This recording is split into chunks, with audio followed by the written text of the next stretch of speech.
जय श्री कृष्ण मित्रों। 11 साइंस ત્રીજી અક્ષર બાબુનગર। હવે 11 સાયન્સની અંદર બીજા પ્રકરણની અંદર માપન તથા એકમમાં પાંચમો ભાગ આપણે જોઈએ। પાંચમો ભાગનો વિડીયો પોસ્ટ કરું છું।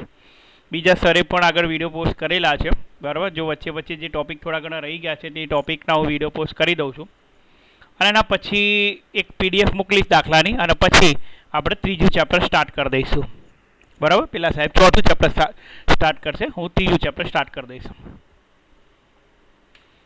સૌથી પહેલા પ્રકરણ 2 માપન તથા એકમની અંદર દ્રવ્યમાનનું માપન કઈ રીતે થાય છે। દ્રવ્યમાનનું માપન કઈ રીતે દ્રવ્યમાનનું માપન થાય, તો દ્રવ્યમાનના માપનમાં એટલે સૌથી પહેલો ક્વેશ્ચન છે દ્રવ્યમાન કોને કહે છે અને દ્રવ્યમાન પર બાહ્ય પરિબળોની અસર લખો। તો પદાર્થમાં રહેલા દ્રવ્યના જથ્થાને દળ કહે છે દ્રવ્યમાન, અને આ દ્રવ્યમાન એ પદાર્થનો મૂળભૂત ગુણધર્મ છે। ફરીથી, પદાર્થમાં રહેલા દ્રવ્યના જથ્થાને દળ કહે છે। દ્રવ્યમાન એ પદાર્થનો મૂળભૂત એટલે કે આંતરિક ગુણધર્મ છે। અવકાશમાં પદાર્થની સ્થિતિ, દબાણ કે તાપમાન ઉપર દ્રવ્યમાન આધારિત નથી અને આ દ્રવ્યમાનનો એસઆઈ એકમ છે મિત્રો કિલોગ્રામ। દ્રવ્યમાનનો એસઆઈ એકમ છે કિલોગ્રામ। હવે આ વસ્તુ સમજી આ શું કહેવા માંગે છે આ સેન્ટેન્સમાં। પદાર્થમાં રહેલો દ્રવ્યનો જથ્થો એટલે દળ મૂળભૂત ગુણધર્મ છે। દરેક પદાર્થ દળ ધરાવે, દળ સિવાયનો કોઈ પદાર્થ અસ્તિત્વ ધરાવતો જ નથી। બહુ ઓછામાં ઓછું પણ દળ તો હોય જ, જો દળ ના હોય તો પદાર્થ ના હોય, એટલે કે પદાર્થનો ગુણધર્મ છે। દળ વગર પદાર્થનું અસ્તિત્વ શક્ય નથી। ડાયટિંગ કરવા જાઓ શૂન્ય દળ થઈ જાય, ચાલે? ના ચાલે। તમારું દળ હોય 55, 40, 50 કિલોગ્રામ કે 30 કરી નાખું, 20 કરી નાખું, ચાલે? કદાચ 20 થઈ જાય કોઈ કારણથી, બીમારીથી, પણ 0 થાય? 0 થાય એટલે પૂરું થઈ ગયું, તમે કંઈક બીજું કંઈક બની જાઓ। અવકાશમાં પદાર્થની સ્થિતિ, તાપમાન, દબાણ પર આધારિત નથી। હા, આ વજનની વાત નથી થતી મિત્રો, દ્રવ્યમાનની વાત થાય છે। તમારું વજન, માન લો કે તમને કોઈ એમ કહે કે ભાઈ તારું વજન કેટલું, કોઈ કહેશે કે ભાઈ માન લો કે 100 કિલો, તમે બહુ જાડા છો એવું માની લઉં હું, ભાઈ 100 કિલોગ્રામ। એકચ્યુઅલી 100 કિલોગ્રામ ના હોય, એ 100 ન્યૂટન હોય, એ બળ હોય। એને પદાર્થના ગુરુત્વ પ્રવેગ જી વડે ભાગી નાખો એટલે તમારું દળ આવે। એટલે 100 ભાગ્યા જીનું મૂલ્ય અત્યારે 10 લઈ લઈએ તો કેટલું મળશે? 10। તો તમારું દળ કેટલું થાય? 10 કિલોગ્રામ। હા, 10 કિલોગ્રામ। જો તમે એમ કહેતા હો કે ભાઈ તમારું દળ 60 છે, તો એનો મતલબ કે 60 ભાગ્યા 10 તમારું દળ કેટલું થાય? 6 કિલોગ્રામ। તમારું દળ 6 કિલોગ્રામ છે, એટલે તમે 6 કિલોના છો। નાના છોકરા નથી પણ 6 કિલોગ્રામના છો। આ તમારું દળ કહેવાય, વજન નહીં। ખ્યાલ આવે? દળ કહેવાય, વજન નહીં। તો આ જે દળ છે તમારું 6 કિલોગ્રામ પૃથ્વી પર મળ્યું, તમે સૂર્ય, ચંદ્ર, ગ્રહો ગમે તે જગ્યાએ જશો અવકાશમાં તો એ દળ બદલાશે નહીં। એટલે અવકાશમાં પદાર્થની સ્થિતિ, દબાણ, તાપમાન ઉપર આ વસ્તુ આધારિત નથી મિત્રો। આ દળનો એસઆઈ એકમ છે કિલોગ્રામ, કેજી। આપણે ભલે બધી જગ્યાએ કેજી કેજી કંઈ પણ આપણે વજન જ માપીએ છીએ, દળ સીધે સીધું માપી શકાતું નથી। આપણે વજન જ માપીએ છીએ, એમજી માપીએ છીએ। શું માપીએ છીએ આપણે? એમજી માપીએ છીએ। આપણે બધા એમજી માપીએ છીએ અને પછી જે એમજી માપીએ એને આપણે જી વડે ભાગી નાખીએ એટલે આપણને એમ મળે। હકીકતમાં કંઈક આવી પ્રક્રિયા આપણે કરતા હોઈએ છીએ, બરાબર? સારું, કાઢી નાખીએ આને। બીજું, આ જે દ્રવ્યમાન છે, આંતરરાષ્ટ્રીય તોલમાપ સંસ્થા BIPM, આનું ફૂલ ફોર્મ અહીંયા લખેલું છે, international bureau of weight and measurement અથવા તો મેઝર્સ। હવે તમારા મગજમાં ક્વેશ્ચન આવે કે સાહેબ I એટલે ઇન્ટરનેશનલ, B એટલે બ્યુરો, મેઝર એટલે એમ, તો P એટલે શું?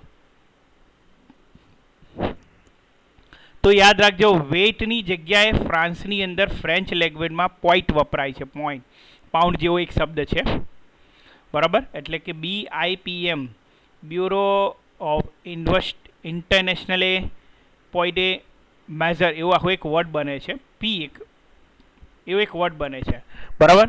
અને આ બધું ફ્રાન્સમાં થાય. જેમ પેલું એસઆઈ, તો સિસ્ટમ ઇન્ટરનેશનલ કહેવાય, પણ હકીકતમાં આપણે એસઆઈ ઇન્ટરનેશનલ સિસ્ટમ વંચાય છે ઇંગ્લિશમાં, પણ લખીએ છીએ સિસ્ટમ ઇન્ટરનેશનલ. કેમ? ફ્રેન્ચ શબ્દ છે, ફ્રેન્ચની અંદર ઊંધું આવે છે. એવું અહીંયા પણ BIPM ફૂલ ફોર્મ કે તો તમારે international bureau of weight and measurement લખાય. પછી તમે પીનું ફ્રેન્ચ શોધવા જાઓ તો મેળ આવશે નહીં, એને ખોટું ગણાય. આપણે તો ઇંગ્લિશ જ આપણી મેઇન લેંગ્વેજ ગણીશું આની અંદર. એટલે international bureau of weight and measure પેરિસની અંદર એક સંસ્થા છે ફ્રાન્સમાં. પેરિસથી થોડું દૂર છે, જોકે એક્ઝેક્ટ પેરિસ નથી, બરાબર. ત્યાં એના દ્વારા એક પ્રતિકૃતિ, આગળ આપણે વાત કરેલી છે, મેં ફોટોગ્રાફ પણ બતાવેલો છે, કે કિલોગ્રામની આંતરરાષ્ટ્રીય પ્રતિકૃતિ દુનિયાના જુદા જુદા દેશોની પ્રયોગશાળામાં ઉપલબ્ધ છે. આ સંસ્થા દ્વારા આપવામાં આવી છે. ભારતમાં હવે આ જે 1 કિલોગ્રામની જે પ્રતિકૃતિ આપવામાં આવી, એ પ્રતિકૃતિની કોપી બધાએ કરેલી છે, અને બધાએ એ પ્રતિકૃતિ પ્રમાણે વજનિયાઓ તૈયાર કરે છે. ભારતમાં કિલોગ્રામની આંતરરાષ્ટ્રીય પ્રતિકૃતિ નવી દિલ્હી ખાતે રાષ્ટ્રીય ભૌતિક વિજ્ઞાન શાળા NPL national physical laboratory NPL, જેમ PRL છે અમદાવાદમાં, યાદ હોય તો ફિઝિકલ રિસર્ચ લેબોરેટરી, એ આપણી એ જ પ્રકારની રિસર્ચ ઇન્સ્ટિટ્યૂટ છે. એવી રીતે આપણે ખ્યાતિ પ્રાપ્ત એક દિલ્હીની ઇન્સ્ટિટ્યૂટ છે રાષ્ટ્રીય ભૌતિક વિજ્ઞાન પ્રયોગશાળા NPN નેશનલ ફિઝિકલ લેબોરેટરીમાં રાખવામાં આવેલ છે કિલોગ્રામની પ્રતિકૃતિ આપણી દેશની, બરાબર. એટલે તમારે કિલોગ્રામ, ધારો કે તમારે વજનિયા બનાવવાની કંપની ખોલવી હોય તો તમારે કિલોગ્રામનું વજનિયો જે છે એની પ્રતિકૃતિ ત્યાંથી કમ્પેર કરવી પડે. એને એક પ્રતિકૃતિ કમ્પેર કર્યા પછી એની રેપ્લિકા, એની ઝેરોક્સ એટલે મશીનથી ઝેરોક્સ ના નીકળે, ઝેરોક્સ મતલબ એની કોપી, અલગ અલગ રેપ્લિકાઓ એની તૈયાર કરવી પડે, અને અલગ અલગ જગ્યાએ પછી એની અલગ અલગ હજારોની સંખ્યામાં એની કોપીઓ તૈયાર થાય, અને પછી એ માર્કેટમાં વેચાય, બરાબર. આ રીતે કોઈ પણ જગ્યાએ દર તૈયાર થાય છે. બીજો એક મોસ્ટ ઇમ્પોર્ટન્ટ ક્વેશ્ચન છે, ન્યુક્લિયર ભૌતિક વિજ્ઞાનમાં દ્રવ્યમાનના એકમની વ્યાખ્યા આપો, બરાબર. આ પણ એક અલગ નવો કન્સેપ્ટ છે કે ન્યુક્લિયર ફિઝિક્સની અંદર દ્રવ્યમાનના એકમની વ્યાખ્યા. તો ન્યુક્લિયર ભૌતિક વિજ્ઞાનમાં અણુ અને પરમાણુના દ્રવ્યમાન ઘણા નાના હોવાથી તેમના દ્રવ્યમાન માટે જે એકમ નક્કી કરવામાં આવ્યો છે તેને કહેવાય છે યુનિફાઈડ એટમિક માસ, યુ, અથવા તો AMU પણ વંચાય છે કદાચ કેમિસ્ટ્રીની અંદર. AMU, સોરી, આ રીતે કેપિટલમાં નહીં પણ સ્મોલમાં, AMU એટમિક માસ યુનિટ, અથવા તો યુનિફાઈડ એટમિક માસ યુનિટ તરીકે એને વ્યાખ્યાયિત કરવામાં આવે છે. કારણ કે અણુઓ, ઇલેક્ટ્રોન, પરમાણુઓ, પ્રોટોનનું દળ એટલું બધું નાનું હોય છે કે આપણા કિલોગ્રામ, ગ્રામ, મિલીગ્રામ, માઇક્રોગ્રામ એ તો કશું ચાલે જ નહીં.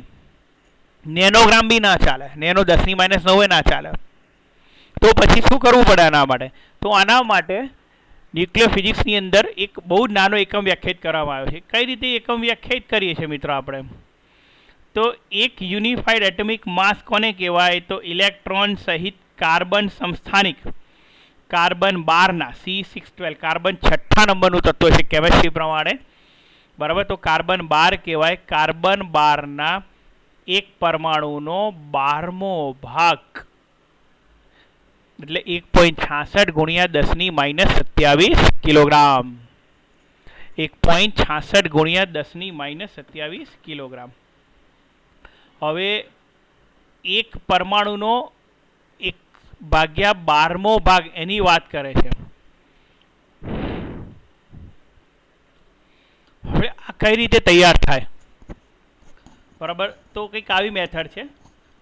જનરલી આ મૂલ્ય તો તમારે યાદ જ રાખેલું છે કે ભાઈ 1.66 ગુણ્યા 10⁻27, છતાં પણ તમારી જાણકારી માટે, એક તો 12 ગ્રામ કાર્બન હોય, તો 12 ગ્રામ કાર્બનમાં પરમાણુની સંખ્યા કેટલી? તો 6.023 ગુણ્યા 10⁻23 એવોગેડ્રો અંક, 12/56. આ એક પરમાણુનું દળ, એનો કેટલામો ભાગ કહે છે ભાઈ? 12મો ભાગ, એટલે 1/12 એનો 12મો ભાગ. ચલો, એનો 12મો ભાગ. એટલે આનું મૂલ્ય આપણને, અને આ તમને શેમાં મળ્યું? ગ્રામમાં મળ્યું. એટલે આનું મૂલ્ય 1.66 ગુણ્યા 10⁻23 ઉપર જાય એટલે પણ 0 પોઈન્ટ મળે, કારણ કે આ 12 અને આ 12 ઉડી જશે, એટલે -24 ગ્રામ મળ્યું. અને 1 ગ્રામ એટલે 10⁻³ કિલોગ્રામ, એટલે 1.66 ગુણ્યા 10⁻27 કિલોગ્રામ. 10⁻27 કિલોગ્રામ. આ રીતે તમને દ્રવ્યમાન મળે. આ એક આને કહેવાય એટમિક માસ યુનિટ, AMU. આ રીતે દ્રવ્યમાન વ્યાખ્યાયિત થાય. પછી પદાર્થના દ્રવ્યમાનનું માપન કઈ રીતે થાય? આપણે દ્રવ્યમાનને અલગ અલગ થિયરીમાં વિભાજિત કર્યા છે. દ્રવ્યમાનનું માપન કઈ રીતે કરી શકાય? તો સામાન્ય રીતે તમે કોઈ બી વસ્તુ લેવા જાઓ, અત્યારે તો ડિજિટલ કાંટો આવે છે, પણ તોય બી અમુક જગ્યાએ શાકભાજીમાં અમુક જગ્યાએ તમને જોવા મળે, સામાન્ય તુલા વડે એનું માપન થાય છે. એટલે સામાન્ય રીતે પદાર્થના દ્રવ્યમાનનું માપન સામાન્ય તુલા, જે સાદી તુલા હોય ને, બે બાજુ વજનિયા ગોઠવવાના હોય, એ સાદી તુલા વડે કરી શકાય છે. વિશ્વમાં વિશાળ પદાર્થો, હવે ઘણી જગ્યાએ તમે આગળના ચેપ્ટરમાં જોશો ગુરુત્વાકર્ષણના પ્રકરણમાં કે ગ્રહો, તારાઓનું દ્રવ્યમાન, તો આ બધા દ્રવ્યમાન, સૂર્યનું દ્રવ્યમાન, પૃથ્વીનું દ્રવ્યમાન, તો મિત્ર આ બધા દ્રવ્યમાનો ક્યાંથી લાવવાના? કોણ કહી જાય આપણને? કયા ત્રાજવામાં મૂકીને દ્રવ્યમાન માપ્યા? તમારા મગજમાં પ્રશ્ન આવવો જોઈએ ને. તમને એમ કહે કે પૃથ્વીનું દળ કેટલું? 6 × 10⁻24. સૂર્યનું દળ શોધી કાઢ્યું છે આપણે, તો 2 × 10⁻30 કિલોગ્રામ. કોણ શોધી લાવ્યું? કેવી રીતે શોધ્યું? કયા ત્રાજવામાં મૂક્યું? તો બહુ ચિંતા કરવાની જરૂર નહીં. આ જે દ્રવ્યમાન છે એ દ્રવ્યમાન આપણે આ સૂત્ર F = G_m1_m2 ન્યૂટનનું ગુરુત્વાકર્ષણનું પ્રકરણ, જે તમારા 9મા ધોરણની અંદર આવતું હતું કે ભાઈ G_m1_m2/r². આ સૂત્રમાં આવતું હતું, F = G_m1_m2/r². આ સૂત્ર પ્રમાણે, આ સૂત્રની અંદર જીનું મૂલ્ય આપણને ખબર હોય, એક પદાર્થનું પૃથ્વીનું દળ ખબર હોય, તો ગમે તે રીતે દળ શોધીને બીજા પદાર્થનું દળ નક્કી કરી શકાય. આની મદદથી આપણે આ પૃથ્વીનું, સૂર્યનું, તારાઓનું, ગ્રહોનું દળ નક્કી કરેલું છે. બરાબર? આ એક મેથડ છે. પરમાણુઓ, પરમાણુના ઘટક કણો, આ જે પરમાણુ હોય, નાના નાના પરમાણુ, ઇલેક્ટ્રોન છે, એના ઘટક કણો જેવા સૂક્ષ્મ કણોનું દ્રવ્યમાનનું માપન માસ સ્પેક્ટ્રોગ્રાફ વડે નક્કી કરવામાં આવે છે. આ પણ એક સાધન આવે છે, જેની મદદથી એક આલેખ દોરાય છે અને આલેખ પરથી આ ગણતરી થાય છે. બીજી ખાસ વસ્તુ છે એક્સ્ટ્રીમ માસ, એક્સ્ટ્રીમ દળ, બહુ જ વધારે દળ, સૂર્યના, ચંદ્રના, પૃથ્વીના દળો, અને બહુ જ નાના દળો, ઇલેક્ટ્રોનના, પ્રોટોનના, પરમાણુના, અણુના દળો, આ બધા દળો ગણતરી પરથી નક્કી થાય. આ દળો સીધે સીધા મપાતા નથી. કોઈક આવૃત્તિ કે કોઈક મૂલ્ય શોધીને બીજા પદાર્થની સાપેક્ષે એના દ્રવ્યમાન શોધવામાં, ગણવામાં આવે છે. શોધવામાં નહીં આવતા, પરંતુ ગણવામાં આવે છે. બરાબર? એક્સ્ટ્રીમ મૂલ્યો જે નહીં કહે, બહુ જ વધારે કાં તો બહુ ઓછા. બરાબર?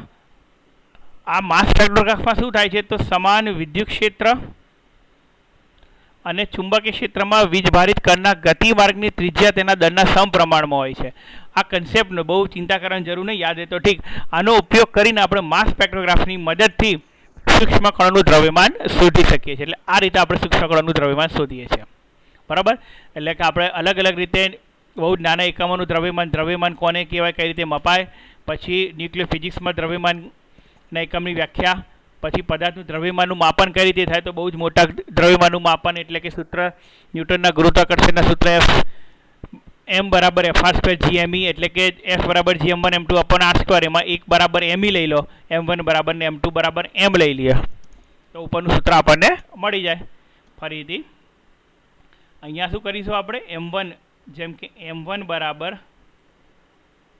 આપણે me લઈ લઈએ, અને જે બીજું દ્રવ્યમાન છે m2 =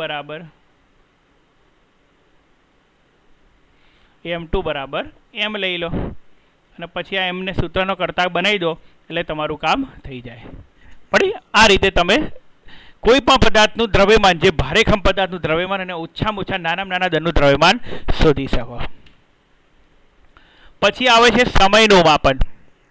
પ્રાચીન સમયમાં માપન અને હાલમાં સમય માપન માટે સીઝિયમ ઘડિયાળ પર ટૂંક નોંધ લખો. પ્રાચીન સમયમાં માપન કઈ રીતે થતું? બહુ જાણીતું છે કે ભાઈ પ્રાચીન સમયમાં કોઈ ઊભી રાખેલી વસ્તુના સૂર્યપ્રકાશથી પડતા પડછાયાની લંબાઈ પરથી સમયનું અનુમાન કરવામાં આવતું, જે જયપુરમાં જંતર મંતરમાં હાલમાં પણ છે. તમે જયપુરમાં જંતર મંતરમાં જશો તો ત્યાં અત્યારે પણ આ રીતે સમય ઘડિયાળ તમને મળે છે. બીજું આ સમય ઘડિયાળ આપણે અહીંયા શું કહેવાય, સુભાષ બ્રિજ આગળ જે રિવરફ્રન્ટ બનાવ્યું છે ત્યાં પણ એક પ્રતિકૃતિ બનાવેલી છે. જો કદાચ તમે જોઈએ તો ત્યાં પણ નજર મારજો, ત્યાં પણ તમને મળશે. એટલે પ્રાચીન સમયમાં સૂર્યપ્રકાશની મદદથી ઘણા જૂના લોકો હોય ઘરડાઓ, અત્યારે તો બહુ ઓછા થઈ ગયા છે, પણ એ ઘરડા લોકો તમે પૂછો કે ભાઈ કેટલા વાગ્યા, તો એ સૂર્યના પડછાયા પરથી નક્કી કરે કે ભાઈ ગરમી છે અથવા કે જુલાઈ મહિનો ચાલે છે અને પડછાયાની લંબાઈ આટલી છે એટલે આટલા વાગ્યા હશે. એટલે લગભગ તમે મિત્રો જોશો તો 10-15 મિનિટનો ગેપ હશે, બાકી એ કિંમત સાચી પડશે. બરાબર, તમને પણ ઘણી વખત આઈડિયા આવી જાય કે તમે નીકળતા હોય સૂર્યપ્રકાશની લંબાઈ તમે રોજ તમારા ઘરમાં ક્યાંક પડતી હોય તો તમે સવાર સાંજની પરથી તમને ખબર પડી જાય કે ભાઈ કેટલા વાગ્યા. બરાબર, અત્યારે મહિનો 2 મહિનો 3 મહિનાથી ઘરમાં હશો એટલે તમને બધાને ખબર પડે કઈ રીતે સૂર્યપ્રકાશનો તડકા તમે લંબાઈ માપી શકો. એટલે એના પરથી આ બધી વસ્તુ મપાતી હતી. ત્યારબાદ લોલકવાળા ઘડિયાળથી સમયનું માપન થયું. બરાબર, ગેલિલિયો સૌથી પહેલાં સાદા લોલકની શોધ કરી અને જોયું કે ચર્ચની અંદર એક લોલક બાંધેલું એક લાલટેન સમાન સમયમાં સમાન દોલન કરી રહી છે. તો એના પરથી એને ખબર પડી કે ભાઈ એક આવી કોઈ લટકેલી વસ્તુ હોય લોલક જેવી, આ લોલક જેવી લટકેલી વસ્તુ સમાન સમયમાં સમાન દોલન કરશે, મીન્સ કે એના પરથી આપણે સમયનું માપન કરી શકીએ. અને પછી 1 સેકન્ડનો માનક એને તૈયાર કર્યો. પછી સમયના માપન માટે પરમાણુય માનક atomic standard, atomic clock, caesium પરમાણુમાં નો ઉપયોગ થવા માંડ્યો અને સીઝિયમ ક્લોકના આવર્ત દોલન ઉપર આધારિત ઘડિયાળોનો ઉપયોગ થવા માંડ્યો. અત્યારે આપણે સીઝિયમ ક્લોકનો ઉપયોગ નથી કરતા, આપણે તો સાદા લોલક પછી જે મિકેનિકલ ઘડિયાળ આપણી પાસે છે મિત્રો એનો જ ઉપયોગ કરીએ છીએ. આપણે શું કરીએ છીએ, જે મિકેનિકલ ઘડિયાળ આપણી જોડે છે એનો ઉપયોગ કરીએ છીએ. આપણે કંઈ આની અંદર કંઈ સીઝિયમ ઘડિયાળનો ઉપયોગ કરતા નથી. એ તો બહુ મોંઘી ઘડિયાળ આવે સીઝિયમ ઘડિયાળ તો. બરાબર, તમને આકૃતિ બતાવું, આવી કંઈક સીઝિયમ ઘડિયાળ મળે, એટોમિક ક્લોક, આવી સીઝિયમ ઘડિયાળ આવે, દેખાય છે? બરાબર, આ ટાઈપની સીઝિયમ ઘડિયાળ તમને જોવા મળે. ડેટ તારીખ બધું સેટ કરેલું હોય ડિજિટલ. આ તો બહુ લેટેસ્ટ છે, એકદમ લેટેસ્ટમાં લેટેસ્ટ, જે પરમાણુએ દોલનોમાં આપે, second, millisecond, microsecond, nanosecond, બહુ જબરજસ્ત ઘડિયાળ હોય. એવું કહેવાય છે કે 2 સીઝિયમ ક્લોક 6000 વર્ષ સુધી ચાલે, 6000 વર્ષ સુધી, ત્યારે 1 સેકન્ડની ત્રુટિ આવે. બરાબર, એટલે બહુ સારામાં સારી વસ્તુ કહેવાય. એટલે સીઝિયમ ક્લોક જેને કહેવાય છે. શું હોય છે ઘડિયાળમાં? તો આ પ્રકારની ઘડિયાળમાં સીઝિયમ ધાતુ, સીઝિયમ 133 પરમાણુની સંક્રાંતિને અનુલક્ષીને ઉત્સર્જિત વિકિરણના 9, 192, 631, 770 બરાબર એની ગણતરી તમે કરી શકો.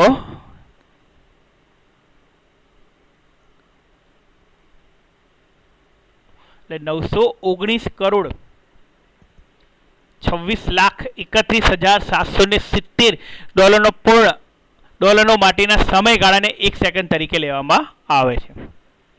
બહુ વ્યવસ્થિત રીતે ગોઠવણ કરવામાં આવી છે, તમને કન્ફ્યુઝ કરવા માટે નથી બનાવેલી.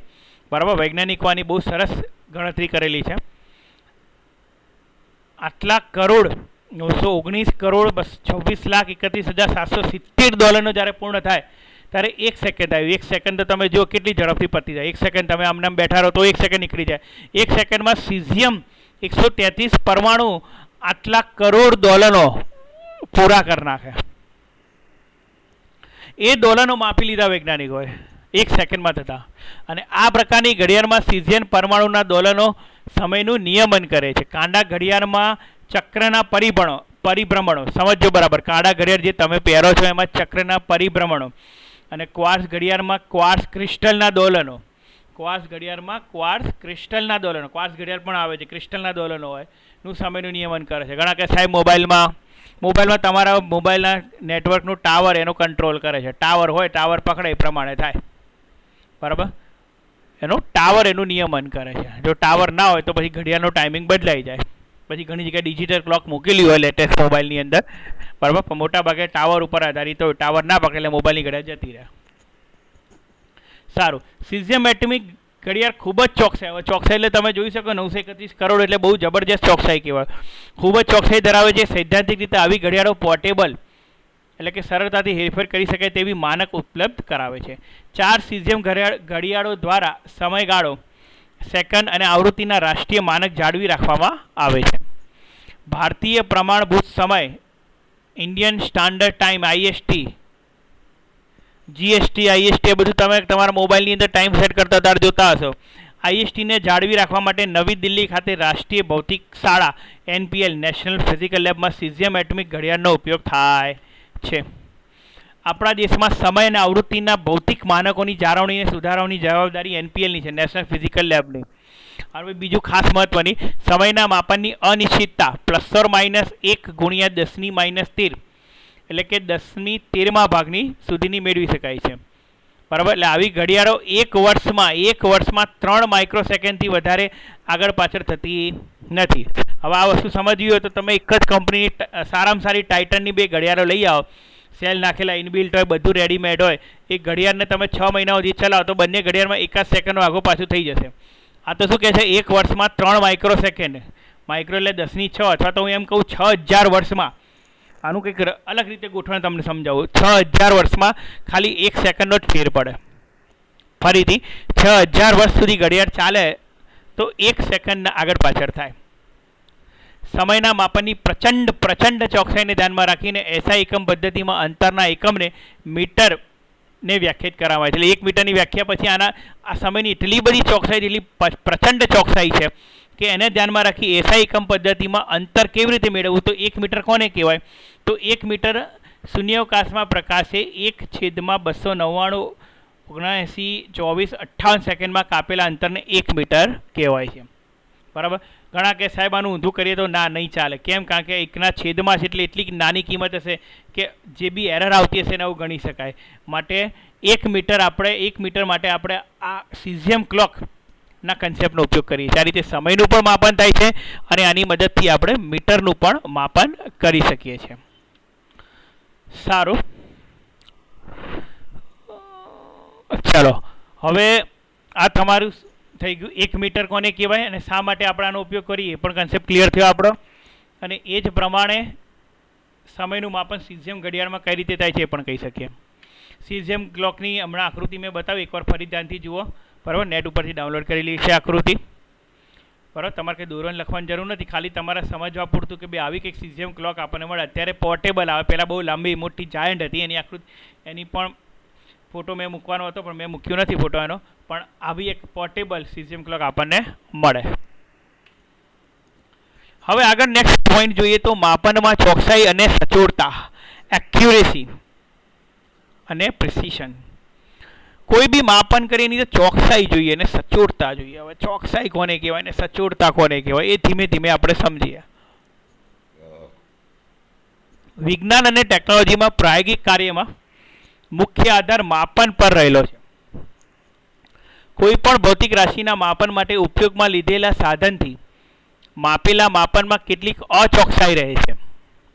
કોઈ બી ભૌતિક રાશિના માપન માટે ઉપયોગમાં લીધેલા સાધનથી માપેલા માપનમાં કેટલીક અચોકસાઈ રહે છે. આ અચોકસાઈને આપણે કહીએ છીએ ત્રુટિ.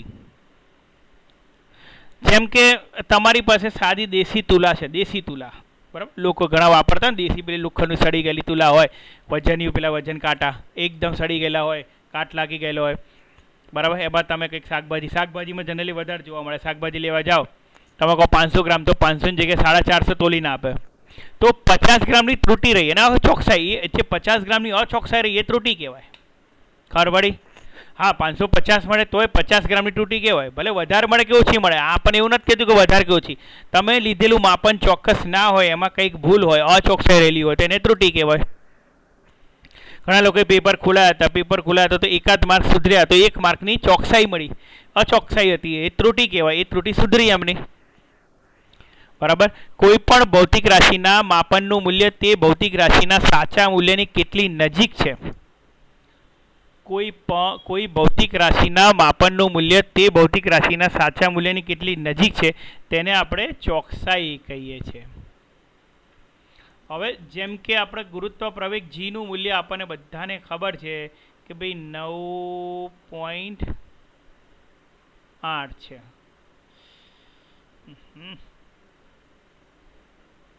એનું મૂલ્ય કેટલું છે આપણી જોડે? 9.8. હવે તમે એનું પ્રયોગ કરો ને એ પ્રયોગ પરથી એનું મૂલ્ય તમને 9.7 મળે. તો તમારી ચોકસાઈ ત્રુટિ કેટલી? તો 9.8ની જગ્યાએ 9.7, એટલે આ ત્રુટિ આપણને મળી 0.1. ત્રુટિ કેટલી મળી? 0.1. એટલે જે માપનમાં ત્રુટિ છે એ 0.1 થઈ. બરાબર. હવે બે જણ છે, એક જણ 9.7 લાવે છે, બીજો 9.2 લાવે છે, તો કોનું મૂલ્ય વધારે ચોક્કસ છે? તો જે 9.7 લાવ્યું એનું મૂલ્ય ચોક્કસ છે, જે 9.2 લાવ્યું એનું મૂલ્ય ચોક્કસ નથી. એનું મૂલ્ય ચોક્કસ નથી. એટલે કોઈ ભૌતિક રાશિના માપનનું મૂલ્ય તે ભૌતિક રાશિના સાચા મૂલ્યની કેટલી નજીક છે, સાચા મૂલ્યની તમે કેટલી નજીક જાઓ છો, તેને આપણે કહીએ છીએ ચોકસાઈ. ભૌતિક રાશિનું માપન કેટલા વિભેદન અથવા સીમા સુધી કરવામાં આવ્યું છે તેને સચોટતા કહેવાય. કેટલા વિભેદન અથવા કેટલી સીમા સુધી કરવામાં આવ્યું છે તેને સચોટતા કહીએ છીએ. હવે આ શું કહેવા માંગે છે? તો ધારો કે તમે કોઈ લંબાઈ માપી, લંબાઈનું મૂલ્ય તમને કીધું કે ભાઈ 12.5, એની જગ્યાએ બીજા કોઈએ લંબાઈ માપી 12.55. ત્રીજો કોઈ વ્યક્તિ છે એણે લંબાઈ માપી, એની પાસે વધારે એડવાન્સ સાધન છે અને એ 12.55ની જગ્યાએ માન લો કે એણે માપેલી લંબાઈ 12.5, 4, 6, 7 લાવ્યો, તો સૌથી સચોટ કયું કહેવાય? આ છેલ્લું. બરાબર. કેટલા વિભેદન સુધી? તો પોઈન્ટ પછી 1, 2, 3, 4 વિભેદન સુધી આપણે અવલોકન લઈએ છીએ. તો આ સૌથી સચોટ મૂલ્ય કહેવાય. શું કહેવાય? સૌથી સચોટ મૂલ્ય કહેવાય. અને આ 12.55 વાળું એ પણ સચોટ ખરું. કોની સાપેક્ષે? 12.5ની સાપેક્ષે. પણ કોઈ એમ કે ભાઈ આ તો 12 છે, તો એ સચોટ કહેવાય નહીં. એટલે કોઈ પણ ભૌતિક રાશિનું માપન કેટલા વિભેદન અથવા સીમા સુધી કરવામાં આવ્યું છે તેને આપણે કહીએ છીએ સચોટતા, પ્રિસિશન. માપનમાં ચોકસાઈને આધાર સાધનનું વિભેદન અથવા સીમા. હવે કોઈ પણ માપનમાં ચોકસાઈનો આધાર શેના પર રહેલો છે? તો સાધનનું વિભેદન અથવા સીમા પર. તમે કેવા પ્રકારના સાધનનો ઉપયોગ કરો છો એની ઉપર આ બધો આધાર છે. તમારી પાસે ઘડિયાળ હોય, સાદી ઘડિયાળ હોય તો માત્ર સેકન્ડ જ માપે, પણ ડિજિટલ ક્લોક હોય તો સેકન્ડ પછી મિલી સેકન્ડ માપે. એના કરતાં પણ એડવાન્સ ઘડિયાળ લઈ આવ્યો હોય તો માઇક્રો સેકન્ડ માપે. પણ આધાર કોની ઉપર? સાધન વડે. તમે કોઈ જાતે નક્કી ના કરી શકો. એક ઉદાહરણ ફરી આપેલું છે કે કોઈ એક લંબાઈનું સાચું મૂલ્ય 3.67 સેન્ટીમીટરની નજીક છે. હવે 0.1 વિભેદન સમજો. કોઈ એક લંબાઈનું સાચું મૂલ્ય 3.67 સેન્ટીમીટરની નજીક છે. હવે 0.1 સેન્ટીમીટર વિભેદન ધરાવતા સાધન વડે તે જ લંબાઈનું માપ 3.5 સેન્ટીમીટર મળ્યું. કેમ? કારણ કે આ પોઈન્ટ પછી એક જ માપી શકે છે. તો આ જે મૂલ્ય છે 3.5 મળ્યું. અને 0.01 સેન્ટીમીટર વિભેદન ધરાવતા સાધન વડે તેનું માપ 338 મળ્યું. ઓરિજિનલ મૂલ્ય કેટલું છે? તો આ ઓરિજિનલ મૂલ્ય છે. બરાબર, સાચું મૂલ્ય. પણ સાધનની પ્રોબ્લેમ કેવી કે સાધન પોઈન્ટ પછી એક જ આંકડો માપી શકે છે, તો 3.5 મળે. અને પોઈન્ટ પછી બે આંકડા માપી શકે તો 3.38 મળ્યું. તો સૌથી વધારે ચોકસાઈવાળું, તો કયું માપ સૌથી વધારે ચોકસાઈવાળું છે? કારણ કે તેમાં તો જે માપ સાચા મૂલ્યની નજીક છે એ ચોકસાઈવાળું. તો આ સાચા મૂલ્યની નજીક છે એટલે આમાં ચોકસાઈ વધારે, પણ સચોટતા કોમાં વધારે? આની અંદર સચોટતા વધારે. ટપ્પી પડે છે. આની અંદર ચોકસાઈ વધારે, કારણ કે સાચું મૂલ્ય આ છે ને એની નજીકનું છે. આ મૂલ્ય એની નજીકનું છે અને આ જે મૂલ્ય છે આની અંદર સચોટતા વધારે, એટલે આ સચોટ છે.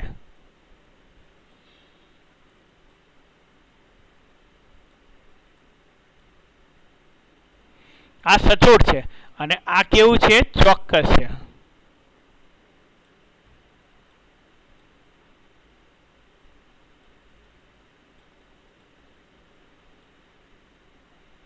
ખબર પડી? એક ચોક્કસ છે ને એક સચોટ છે. 0.1 સેન્ટીમીટરના સાધનથી માપેલું માપ 3.5. હવે આ માપનમાં તફાવત કેટલો મળ્યો? તો બંનેના માપનનો એટલે 3.5ની અંદર -3.67 એટલે 0.178 સેન્ટીમીટર. આ વસ્તુ સમજાય છે ફરીથી. 0.178 સેન્ટીમીટર. જ્યારે 0.1 સેન્ટીમીટરવાળા સાધન વડે માપેલું 0.1 સેન્ટીમીટર, એકમાં સુધારો કરીશું, 0.1, પરંતુ 0.01 સેન્ટીમીટર વિભેદનવાળા સાધનથી માપેલું માપ આટલું. એમાં માપનમાં તફાત આટલો આવ્યો. તો કોની અંદર તફાત વધારે છે? તો આમાં 1.178 છે, આની અંદર 2.98 છે. આમ 1 સેન્ટીમીટર વિભેદનવાળા સાધનથી મળતું માપન ચોક્કસ, કારણ કે સાચા માપનની નજીક છે. એટલે પેલું ભલે ઓછું માપ્યું, પોઈન્ટ પછી એક જ આંકડો માપ્યો, પણ આ સાચા મૂલ્યની નજીક છે, ચોક્કસ છે. અને બીજામાં સચોટતા વધારે છે, બરાબર, પરંતુ એ સાચા મૂલ્યથી દૂર છે. એટલે માપનની અંદર આપણને સચોટતા પણ જોઈએ અને ચોકસાઈ પણ જોઈએ. એટલે સચોટતાનો આધાર સાધનના વિભેદન છે, તેમ વિભેદન ઓછી તેમ સચોટતા વધુ. 0.01 સેન્ટીમીટર વિભેદનવાળા સાધનથી આપેલ અવલોકન વધુ સચોટ છે. આમ માપનમાં રહેલી ત્રુટિને કારણે દરેક અવલોકન આશરા પડતું સંયુક્ત માપ દર્શાવે છે. બીજું, ભૌતિક રાશિના માપનની ચોકસાઈ કઈ કઈ બાબત ઉપર આધારિત છે? ભૌતિક રાશિના માપનની ચોકસાઈ કઈ કઈ બાબત ઉપર આધારિત છે? તો ભૌતિક રાશિના માપનની ચોકસાઈ તે રાશિના માપેલા મૂલ્ય અને સાચા મૂલ્યના તફાવત ઉપર આધારિત છે.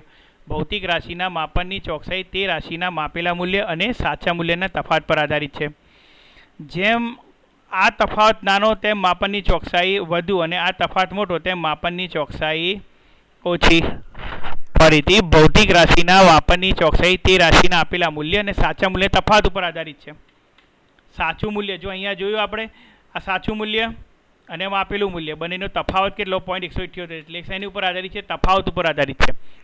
તેમજ આ તફાવત નાનો તેમ ચોકસાઈ વધુ, તફાવત મોટો તેમ માપનની ચોકસાઈ ઓછી. બરાબર, સારું, અહીંયા આપણે આ સમાપ્ત કરીએ છીએ. ચાલો, જય શ્રી કૃષ્ણ.